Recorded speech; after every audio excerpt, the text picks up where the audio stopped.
বন্ধুরা, রোশনাই ধারাবাহিকের advance update নিয়ে চলে এলাম। এর আগের অ্যাডভান্স আপডেটে তোমাদেরকে জানিয়েছিলাম রোশনাই জানতে পেরেছে সে প্রেগনেন্ট, আর তারপরেই রোশনাই মুম্বাই থেকে কলকাতায় এসেছে।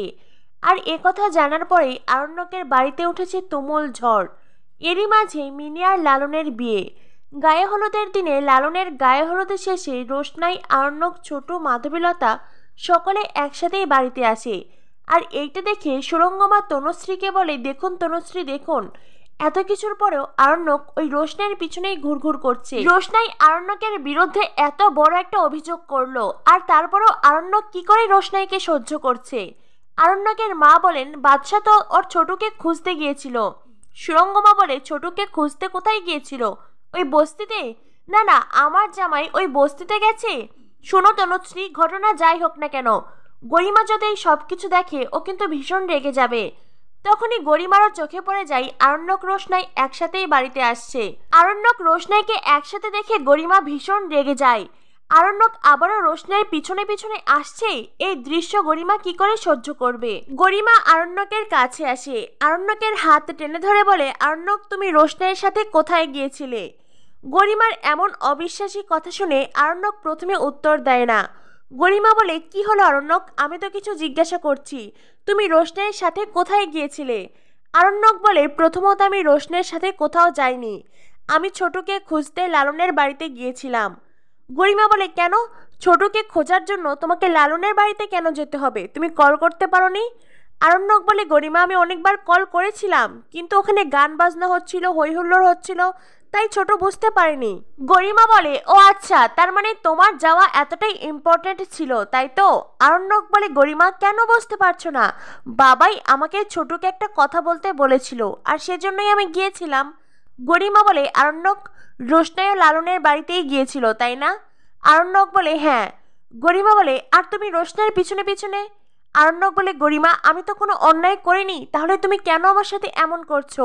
কেন আমাকে ভুল বুঝছো? গরিমা তখন চিৎকার করে। গরিমা চিৎকার করে বলে, আরণ্যক আমার সহ্যের সীমা আছে, আর তুমি সেই সীমা লঙ্ঘন করছো। সকলে তখন গরিমার দিকে তাকায়। আরণ্যক গরিমাকে বলে, গরিমা আস্তে কথা বলো, চিৎকার কেন করছো? গরিমা, তোমার কি মনে হয় আমি রোশনাইকে প্রশ্রয় দিচ্ছি?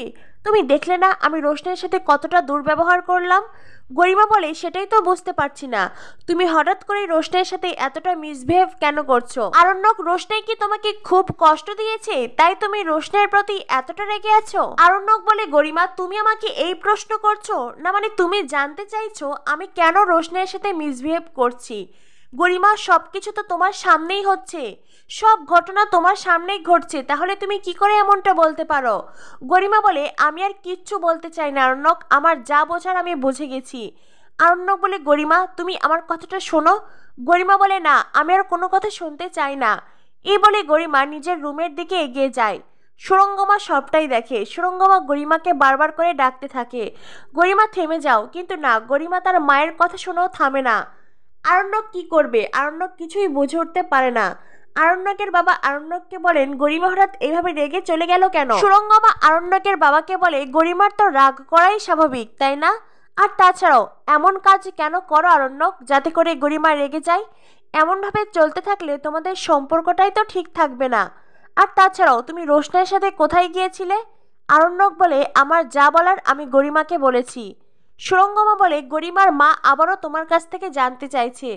আরণ্যক বলে, আমি বলার প্রয়োজন মনে করছি না। আরণ্যকের বাবা বলেন, বাদশা তুমি তো ছোটকে ডাকতে গিয়েছিলে, তাই না? আরণ্যক বলে, হ্যাঁ বাবা। আরণ্যকের বাবা বলেন, তো এই সোজা উত্তরটা দিতে পারলে না? আরণ্যক বলে, বাবা আমি বাচ্চা নই যে যখন যেই প্রশ্ন করবে তার উত্তর দিতে বাধ্য। সুরঙ্গমা বলে, তোমাকে তো উত্তর দিতেই হবে, আমি যতবার প্রশ্ন করব ততবারই উত্তর দিতে হবে। সুরঙ্গমা আরণ্যককে বলে, তোমার বিরুদ্ধে যেই অভিযোগ উঠেছে তারপরে এমন জোর গলায় কথা বলা মানায় না, গলা নামিয়ে কথা বলবে। আরণ্যক বলে, আমার বিরুদ্ধে যেই অভিযোগ উঠেছে সেটা এখনো প্রমাণ হয়নি, কিন্তু ইতিমধ্যেই আপনার বিরুদ্ধে তো এমন অনেক অভিযোগই উঠেছে, তাই না? আর সবটাই প্রমাণিত।